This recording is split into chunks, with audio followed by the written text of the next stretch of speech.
इस समय बिहार के नालंदा में हूँ।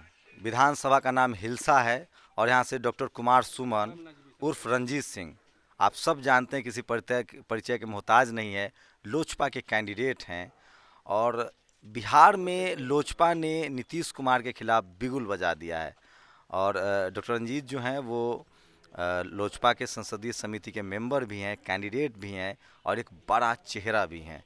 क्या होगा आगे, मैं खुद हिलसा में लोगों से बात कर रहा हूँ, नालंदा में बात कर रहा हूँ, ये मुख्यमंत्री का गृह जिला भी है। डॉक्टर साहब, क्या हो, आप लोग बीजेपी के गठबंधन में हैं और नीतीश जी के पीछे पड़े हुए थे। देखिए, लोक जनशक्ति पार्टी के नेता हमारे राष्ट्रीय अध्यक्ष चिराग पासवान जी ने कभी उनका जो भी कभी स्टेटमेंट देखिएगा, पहला बार जनता दल यू ने कहा कि हमारा अलायंस बीजेपी के साथ है, लोजपा के साथ नहीं है। तो लोजपा ने कहा कि ठीक है, हमारा अलायंस बीजेपी के साथ ही रहेगा। और हम लोग पूरे बिहार राज्य में जहाँ जहाँ भारतीय जनता पार्टी चुनाव लड़ रही है, हम लोग पूरी मजबूती के साथ हर सीट पर तकरीबन 20,000 25,000 वोट उनको पूरा मजबूती के साथ कर रहे हैं। और जहाँ जहाँ जनता दल यू चुनाव लड़ रही है, पूरी मजबूती के साथ हम लोग चुनाव लड़ रहे हैं।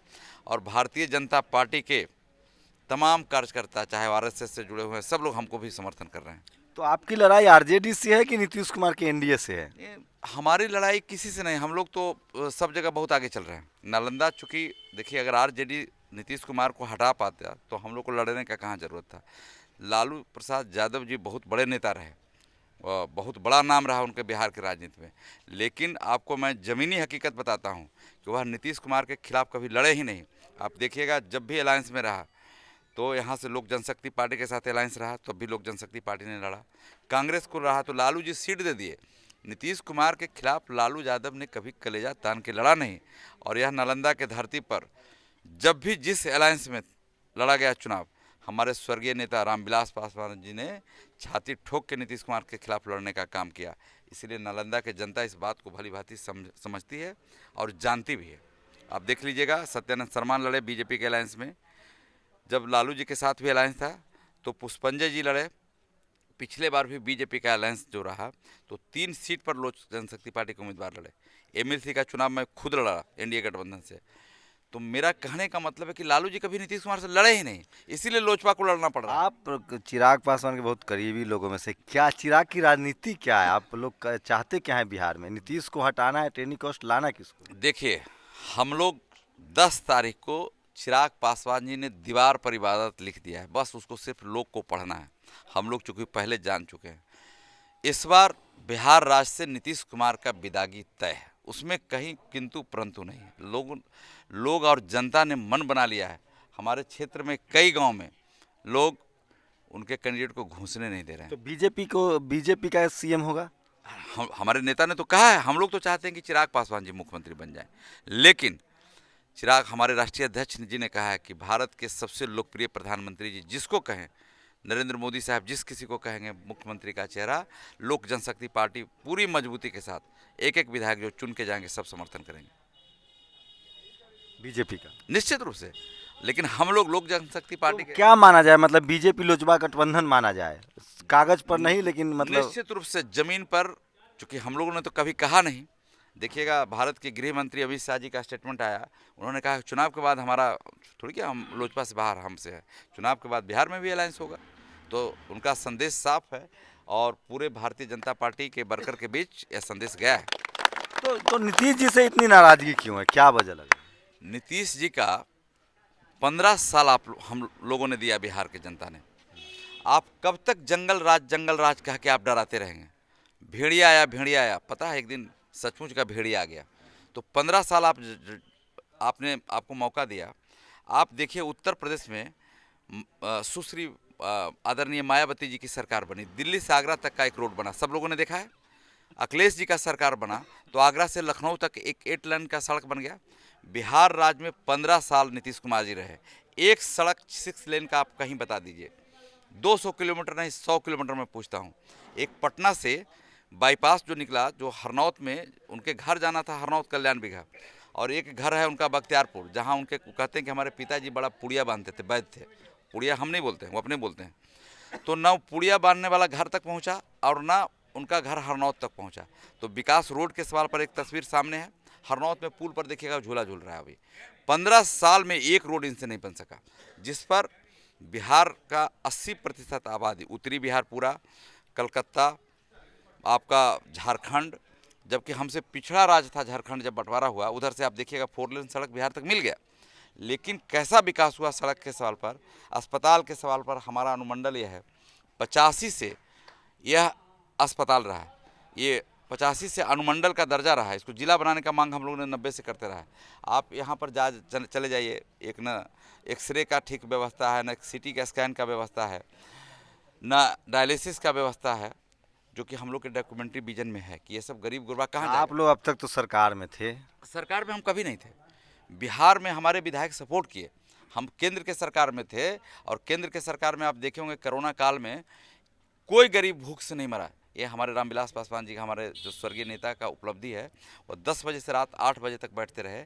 आप लोगों ने मीडिया के माध्यम से भी देखा होगा कि लोग कहते रहे कि आप इलाज कराइए, लेकिन उन्होंने कहा कि नहीं, हम गरीब गुरबा की पार्टी है, गरीब के हक में हम खड़ा रहे, लड़ते रहे। तो कोरोना काल में अनाज का संकट पूरे देश में नहीं होना चाहिए। और जब कोरोना का संक्रमण काल का थोड़ा दौर ख़त्म हुआ और जब अस्पताल गए तब तक लेट हो चुका था और वो हम लोग के बीच नहीं रहे। तो आप देखिए केंद्र में कितना शानदार काम किया। आप सोचिए, एक आप सर्टिफिकेट बनाने के लिए बिहार राज्य का किसी आप चले जाइए ब्लॉक में, बिना पैसे का काम नहीं होगा, लेकिन एक कलम के एक साइन से हमारे स्वर्गीय नेता रामविलास पासवान जी ने गरीब गुरबा, राशन कार्ड किसके पास होता है? गरीब गुरबा के पास होता है।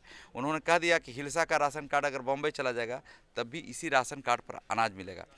पूरे हिंदुस्तान में ऐसा परिवर्तन इसके पहले हमारे नज़र में कोई मुद्दा को आप उठा के देखिएगा कभी नहीं हुआ। आपको पूरा बिहार जानता है। आपके लिए क्या मुद्दा रहेगा, स्थानीय मुद्दा मेरे क्या है? लिए, मैं 90 में जब लालू प्रसाद यादव बिहार के मुख्यमंत्री बन के आए थे, तो इस हिलसा को जिला बनाने के लिए बैनर हम हाथ में पकड़ के लेके गए थे, मांग करते थे हिलसा को जिला बनाया जाए। तो यह मांग, जरा बिहारी फर्स्ट बिहारी फर्स्ट किताब लाइए, तो मैंने अपने राष्ट्रीय अध्यक्ष जी को दिया हूँ कि पिछले जो 30 साल से मैंने जो सपना देखा है, जो आगामी सरकार 10 तारीख के बनेगी तो हिलसा को जिला बनाया जाए। और इस अनुमंडल में, चूँकि देखिए बड़ा ये इतना यक्ष प्रश्न है कि इसको आप सोचिएगा तो आपको भी लगेगा कि कैसा कुव्यवस्था है। इस अनुमंडल में एक भी शौचालय है? नहीं। किसी प्रखंड में, यह नालंदा जिला, कहते हैं कि मुख्यमंत्री जी का गृह जिला है, भारत के प्रधानमंत्री जी ने हर घर में शौचालय बनाया। अब सोचिए कि 3 करोड़ वोटर यहाँ के हैं, ऐसा 3 विधानसभा क्षेत्र का यह अनुमंडल है। तो सोचिए कि प्रतिदिन लगभग 25,000 30,000 महिला जो 10 बजे काम के लिए कुछ आती होगी, चाहे वो काम करना हो चाहे मार्केटिंग करना हो। आप सोचिए कि वो अगर किसके घर में वो किताब वोटर लिस्ट वाला, वो किसके घर में वो व्यवस्था के लिए जाएगी, तो ये शर्म का विषय है। तो हम लोग के एजेंडा में यह भी है, हम लोग के एजेंडा में कि हमने जो हमारा पहले 321 को बूथ था, हर बूथ का समस्या हम लोगों ने पिछले 5 साल में चिन्हित करके रखा है कि किस बूथ पर क्या समस्या है। आप देखिएगा कि यहाँ जनता दल के विधायक बने तो अपने हिसाब से उन्होंने अपने टोला को ठीक किया। आरजेडी के विधायक बने, अपने हिसाब से उन्होंने अपने टोलों में विकास किया। दलित शोषित पिछड़ा, चाहे वह रविदास समाज से हो, चंद्रवंशी समाज से हो, चाहे जो भी आप नाम दे सकते हैं, नेक्चरबंद से लेकर दलित समाज का, किसी बस्ती में किसी टोला पर आज भी पानी पीने का अभाव है। और आप इस समय भी जाइएगा तो पूरा आपको गली में चलने का भी व्यवस्था नहीं है, कहीं ढलैया नहीं हुआ, कहीं ईंट नहीं बिछा है। तो लोग डेवलपमेंट भी चुन के करते हैं, चेहरा देख के करते हैं। उन सब व्यवस्था के खिलाफ हम लोग पूरी मजबूती के साथ लड़ेंगे और चेंज करेंगे। ये नीतीश जी का गृह जिला भी, अभी नीतीश जी ने कहा है कि हम आरक्षण पर, उन्होंने बात कही है कि हम फिर से जिसकी संख्या है उस पर उसको उतना आरक्षण देंगे, भरोसा हो रहा है। और इसके बदले में आप लोग के पास क्या, क्योंकि आपकी पार्टी भी आरक्षण को लेकर हमेशा राजनीति करती है। देखिए, हमारी पार्टी लोक जनशक्ति पार्टी, पहले जब दलित को आरक्षण मिलता था, आपको याद होगा मंडल कमीशन का दौर, कोई बैकवर्ड नेता जो लोकसभा में पार्लियामेंट के अंदर बिल लाना था उसमें तैयार नहीं था कि हमको फॉरवर्ड क्लास के लोग वोट नहीं करेंगे।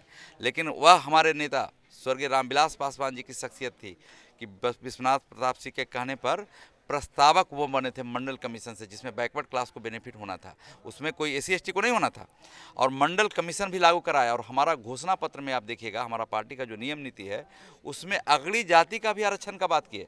उससे मैं तात्पर्य समझाना चाहता हूँ कि मैं नालंदा में कुर्मी यहाँ बैकवर्ड जाति से आते हैं, गुजरात में, हिंदुस्तान के 4 स्टेट में कुर्मी फॉरवर्ड जाति के आते हैं, बिहार में तो कहते हैं कि कुर्मी की आबादी 6% है, 4% है, लेकिन गुजरात में हमारी आबादी 25 से 30% है। तो आप अगर पूरे परिवेश में देखिएगा, हिंदुस्तान में 4 राज्य में राजपूत समाज बैकवर्ड कास्ट में आते हैं। तो उन्होंने एक समरसता का बात किया कि जो भी फॉरवर्ड क्लास में भी गरीब गुरबा हैं उनको भी आरक्षण दीजिए। और अभी भारत के प्रधानमंत्री जी ने 10% दिया, तो उसमें राजपूत भी बेनिफिट में आएंगे, कुर्मी भी बेनिफिट मिलेगा, कहीं कहीं आप देखिएगा हरियाणा में यादव समाज भी बेनिफिट मिलेंगे। तो आइए आप देखिए, ये मैंने अपने हिलसा के लिए बनाया हूँ। इसमें आप ज़रा कैमरा से इसको देखिए। 90 में जब सरकार बना था उस समय हम लोग जिला बनाने का मांग कर रहे थे और आज तक नहीं बना। दूसरा, एक ज़मीन है 6 एकड़ जो जनता दल के प्रत्याशी हैं, उस ज़मीन में आप चले जाइए उनके घर पर, वो गरमजरुआ ज़मीन जो सरकार आवंटन करती है, नीतीश कुमार कहते हैं कि गरीबों को ज़मीन देंगे, उस ज़मीन में वो घर बनाए हुए हैं। अगर हम लोग सरकार में आ गए तो निश्चित रूप से पहला बुलडोजर उनका घर पर चलवाने का काम करेंगे। जेडीयू में लेके का जो प्रत्याशी है, आप जाइए पता करिए, बगल में गरमजरुआ ज़मीन में वो घर बनाए हुए हैं। अगर मेरी बात गलत साबित हो गया तो जो पनिशमेंट तय करिएगा मानने के लिए मैं तैयार हूँ। और चरित्रवान, इतना चरित्रवान है कि उनका हर जगह एगो वीडियो चल रहा है। हमको कुछ नहीं कहना, आप जरा आए हैं तो घूर लीजिएगा, सब मोबाइल पर उनका वीडियो वायरल है। और यह जो सपना हिलसा निवासियों ने देखा था बरसों से, वह हमारे राष्ट्रीय अध्यक्ष चिराग पासवान के द्वारा ही वह पूरा होगा, ऐसा हमको विश्वास है। कितनी सीटें, आप एक कैंडिडेट तो हैं हिलसा के, आप अपना चुनाव भी लड़ रहे हैं, लेकिन पार्टी में बहुत करीबी लोगों में से कितनी सीटें बिहार में? कैंडिडेट भी हूँ और मेरा जो राजनीतिक समझ है, मैं 90 से राजनीति में एकदम सक्रिय राजनीति में रहा हूँ और मैंने कई चुनाव लड़ा है। इस बार पूरा परिवर्तन का बिहार ने मन बना लिया है। जैसे 2005 में हमारे स्वर्गीय नेता रामविलास पासवान जी ने लालू यादव को गद्दी से उतारने का काम किया था, वह कहानी पुनः 2020 में दोहराया जाएगा। और इस बार नीतीश कुमार जी भी कुर्सी कुमार थे, वो अब कुर्सी कुमार नहीं रह जाएंगे। और लोक जनशक्ति पार्टी, मैं ईमानदारी से विश्लेषण करके बता रहा हूँ, अभी चूँकि सेकंड फेज का चुनाव नहीं हुआ है, तब भी हम 40 सीट से नीचे जीतने नहीं जा रहे हैं। 40 सीट कम से कम जीतेंगे। और कौन क्या बोलता है कि क्या सर्वे आता है, लेकिन 40 सीट जीत के जाएंगे बीजेपी के साथ एकदम 100%। लेकिन हम लोग लोक जनशक्ति पार्टी के सिपाही के हैसियत से हम अपने राष्ट्रीय अध्यक्ष और भारतीय जनता पार्टी के प्रधानमंत्री जी से मांग करेंगे कि आप हमारे चिराग पासवान जी के पास एक विजन है, एक सोच है, इनको मुख्यमंत्री बनाइए ताकि गरीब गुरबा, अगली पिछड़ी जातियों सबका विकास हो। चिराग पासवान लेकिन हमारे राष्ट्रीय अध्यक्ष जी ने कहा है कि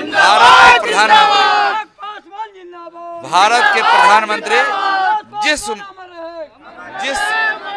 जिस उम्मीदवार को, जिस नाम को आगे बढ़ाएंगे, लोक जनशक्ति पार्टी के चुने हुए सब विधायक उनको समर्थन करेंगे। ये हमारे राष्ट्रीय अध्यक्ष जी ने कहा है। तो देखिए, नीतीश कुमार के लिए इस चुनाव में मतलब वाटरलू का युद्ध कह सकते हैं। ये उनके आरजेडी भी उनके खिलाफ है, लोजपा भी उनके खिलाफ है, लोग कह रहे हैं कि बीजेपी भी उनसे राजनीति करे गठबंधन में रह के। तो और मैं इस समय नालंदा में हूँ, तो सबसे ज़्यादा मुश्किल में सड़क पर भी नीतीश कुमार घिरे हुए हैं। ये देखना पड़ेगा कि आरजेडी लीड लेती है, बीजेपी लीड लेती है, या लोजपा किंग मेकर की भूमिका में आती है। कैमरामैन तारा दत्त के साथ शंभू कुमार सिंह, नेशनल दस्तक, हिलसा, नालंदा, बिहार। नेशनल दस्तक की आपसे गुजारिश है कि अगर इसको बचाना चाहते हैं तो नेशनल दस्तक को सब्सक्राइब करने के लिए रेड कलर के सब्सक्राइब बटन को दबाएं, फिर बेल आइकन की घंटी दबाएं। नेशनल दस्तक को बचाने के लिए बहुत जरूरी है कि हर खबर को शेयर करें, लाइक करें, कमेंट जरूर करें।